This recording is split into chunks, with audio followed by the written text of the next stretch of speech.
তেলেঙ্গানায় কৃষক ঋণ মুকুব। ভারতের ভোটের প্রতি প্রতিশ্রুতি পূরণ করে ঋণ মুকুব করা হয়েছে। তেলেঙ্গানায় কংগ্রেস সরকারের ঋণ বোঝা থেকে রেহাই 40 লক্ষ কৃষকের, সামাজিক মাধ্যমে পোস্ট করেছেন প্রিয়াঙ্কা গান্ধী।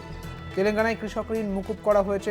ভোটের মধ্যে এই প্রতিশ্রুতি ছিল, সেখানে ঋণের বোঝা থেকে রেহাই 40 লক্ষ কৃষকের, সামাজিক মাধ্যমে এমনটাই পোস্ট করেছে প্রিয়াঙ্কা গান্ধী। ভোটের প্রতিশ্রুতি পূরণ করে ঋণ মুকুব করা হয়েছে তেলেঙ্গানায়। কংগ্রেস সরকারের এই ঋণ মুকুব, ঋণের বোঝা থেকে রেহাই পেল 40 লক্ষ কৃষক।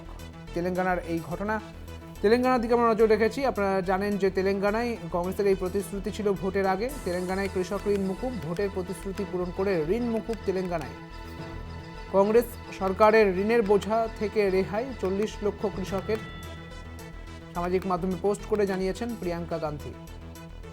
কৃষকদের নিয়ে তৎপর বিরোধী এবং শাসকেরা। আপনারা জানেন যে প্রধানমন্ত্রী নরেন্দ্র মোদী, তিনি প্রধানমন্ত্রী পদে তৃতীয়বারের জন্য বসার পরই কিন্তু একেবারে পরের দিনই এই কৃষক নিধি বিল নিয়ে বসেছিলেন। আর এবার তেলেঙ্গানাতে কৃষক ঋণ মুকুব।